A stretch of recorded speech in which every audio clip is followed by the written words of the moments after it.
Profil Mkang, nama usaha, GA Seafood, alamat lengkap, halaman Apotik Hei Farma, Desa Mendala Indah, Kecamatan Jambi Luar Kota, Kecamatan Muaro Jambi, Jambi, tempat berdiri, Mei tahun 2022, jenis produk, seafood tumpah.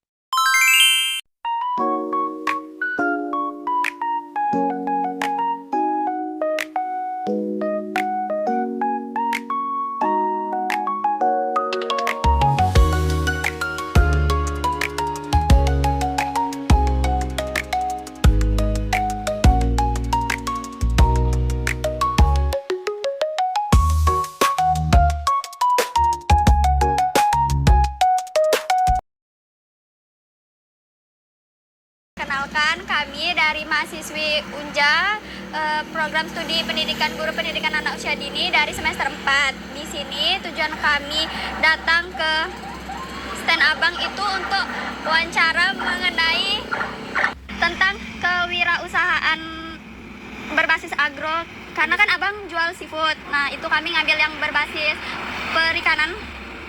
Itu, kalau boleh tahu nama Abang siapa? Oke, sebelumnya makasih. Nama Abang Zainal Abidin. Abang salah satu pemilik GA Seafood ini. Kalau boleh tahu Abang jualannya udah dari kapan? Abang jualan dari Mei 2022. Jualan sendiri atau ada partnernya gitu? Alhamdulillah berdua. Nah, apa sih alasan Abang untuk memilih jualan ini? Sebenarnya ini bukan bisnis Abang yang pertama ya. Dulu banyak bisnis lainnya Abang coba. Cuman nyamannya di sini. Soalnya bisnis lain tuh kayak udah pasaran. Contohnya dulu Abang pernah buka tuh kayak minuman, terus ayam geprek, terus salad. Nah, itu tuh kayaknya udah rame banget loh di Mendalo nih. Di Mendalo nih yang langka nih cuma seafood.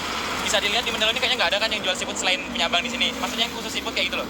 Kalau restoran-restoran yang beberapa kayak ada cumi udang itu kan beberapa ada. Tapi yang khusus seafood tuh jarang. Jadi Abang lihat peluang tuh kayaknya bagus. Apalagi mahasiswa tuh nyarinya yang murah-murah, enak, banyak.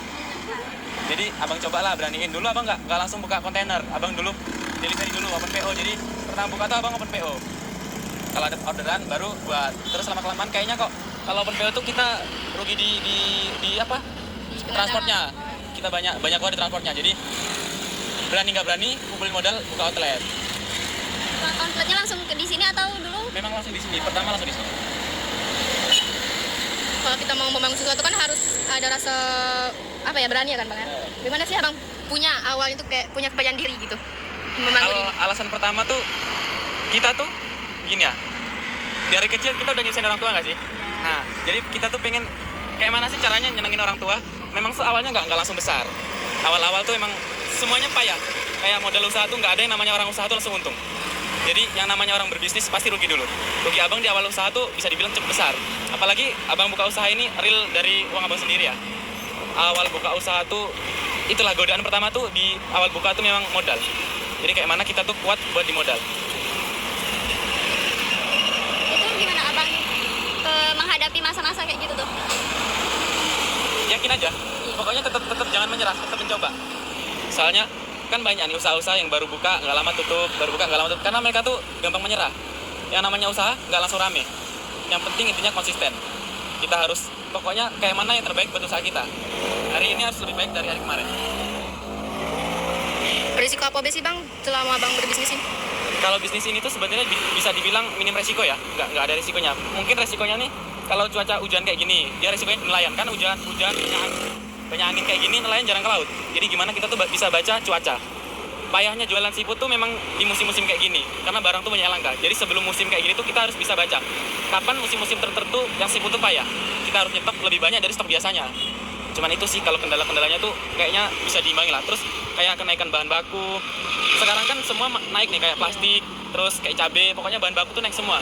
Nah, gimana caranya tuh kita tuh tetap jaga kualitas produk kita tuh tetap yang terbaik gitu. Walaupun semua sekarang tuh naik. Jadi memang nggak ada yang namanya usaha tuh langsung untung ya. Jadi kalau awal-awal tuh nggak apa-apa lah. Kita ambil untung sedikit aja, yang penting jalan terus. Sebuah motivasi ini untuk kita ya. Itu kalau Bagaimana sih Abang beradaptasi dengan keadaan yang kadang naik turun gitu, atau sekarang lagi kayak apa, lagi naiknya gitu kan tambahan? Gimana? Sebenarnya itu resiko penjual sih.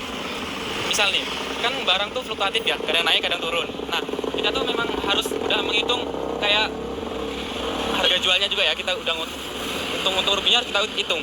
Jadi sewaktu-waktu ada kenaikan barang nih, kita udah tahu nih. Misalkan semua barang tuh pasti ada naik kan. Nah, kita tuh harus ngitung berapa lama jangka waktunya harga suatu barang tuh tetap bertahan. Kita sesuaikan. Nah, nanti kalau suatu saat udah mentok nih, pasti kan ada kenaikan juga kan. Nah, pasti juga kita naikin. Cuman kalau udah pelanggan udah nyaman, kita naikin kan nggak masalah. Yang jadi masalah tuh kalau pelanggan baru kok tiba-tiba naik turun itu yang jadi masalah. Makanya kita tuh sebelum jualan harus hitung untung ruginya dulu. Nggak bisa langsung kayak jualan, aku mau jualan ini, tapi kita nggak hitung berapa modalnya, berapa yang harus kita keluarin. Pokoknya yang sulit itu memang kayak mana kita hitung laba bersihnya dulu. Kalau kan abang berarti kerja sama nelayan gitu ya? Iya. Abang langsung dari nelayannya atau ke toko-toko sayur gitu? Kalau abang langsung ke nelayannya. Dulu sebelum jualan, abang tuh langsung ke nelayannya langsung. Kayak di kampung laut, abang kan ngambil barang banyak dari kampung laut sama Tungkal. Nah, sebelum jualan tuh abang survei dulu, cari nelayannya dulu. Jadi nggak abang cari orang kedua, tapi abang tuh langsung cari orang pertama. Jadi abang langsung ke tempatnya. Kita bisa nggak kerjasama? Kalau bisa, kita kerjasama dalam jangka waktu panjang ya. Nah, jadi orang tuh percaya. Soalnya kebanyakan orang nggak percaya itu kita cuma lewat HP. Kita kerjasama kayak gini, tapi kita tuh nggak tahu langsung orangnya. Jadi kalau kita udah yakin datang langsung orangnya kan kenal kita nih. Jadi orang tuh pasti yakin dengan kita. Hubungan baik dengan nelayan itu perlu juga. Berarti itu udah pakai surat kontrak gitu? Enggak, langsung datang aja. Soalnya kalau pakai surat kontrak kayaknya nelayan-nelayan itu kan bisa dibilang gaptek ya. Kayaknya nggak perlu lah mereka pakai kayak gitu. Bisa dibilang katanya malah ribet nanti. Jadi yang penting percaya aja sih dengan nelayan. Kebanyakan nelayan jujur, Pak. Ini kan tadi abang berdua ya. Bagaimana sih bekerja sama? Yang berdua tadi. Dua kepala itu beda isinya ya. Iya. Nah, jadi sebenarnya tuh kayak mana ya? Harus ada yang mengalah salah satu. Misal nih, kita kayak mau buat inovasi baru nih. Salah satu harus ada yang mengalah. Nggak boleh dua-duanya kekeh. Aku pengen kayak gini, aku pengen kayak gini. Usaha nggak akan berjalan kalau semuanya punya ambisi masing-masing. Yang pertama tuh ego. Kita harus bisa membunuh ego kita. Misalnya sebuah hubungan aja, kakak pasti ngalamin kan. Kalau keduanya keras kepala, pasti nggak akan lama. Jadi di waktu kita tuh pengen jangka waktu lama untuk usaha kita tuh harus berani membunuh ego salah satunya. Salah satu ada yang mengalah. Ya.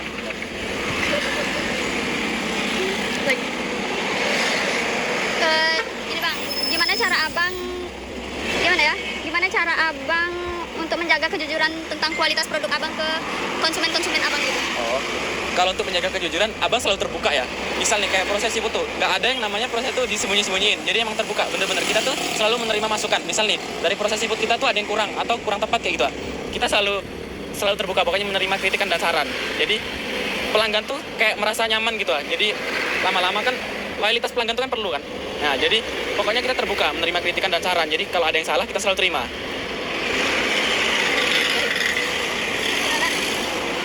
Itu bang, kan ini kan yang tadi kami nanya seafood. Terus kalau tentang bahan-bahan yang itunya? Ya mitra kayak plastik. Ya karet plastik itu langsung datang atau? Kita udah kerjasama dengan toko plastik terdekat. Misal yang pertama kayak ini, toko sembako depan ini, kita udah langganan cukup lama di sini. Sama yang di depan Unja, tahu nggak? Depan masjid. Nah, abang kerjasama dengan itu juga. Jadi misal di sini kosong, di sana ada. Jadi nggak sampai kehabisan. Terus juga kadang abang juga beli lewat Shopee. Lebih banyak ya bang? Iya. Gimana?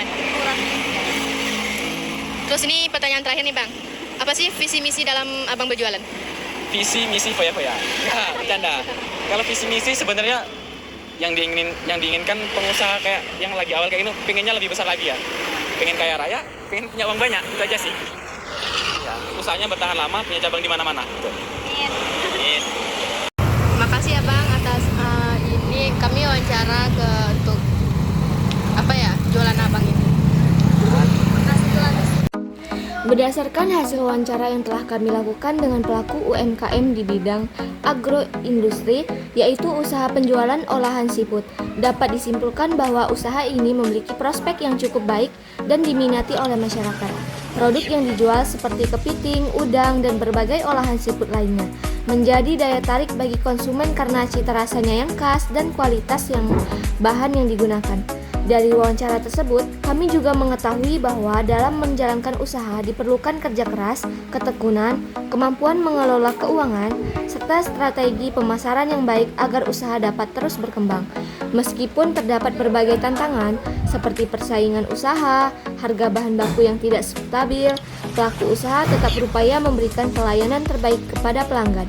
Serta kami juga memperoleh wawasan mengenai proses menjalankan usaha dan pentingnya jiwa kewirausahaan.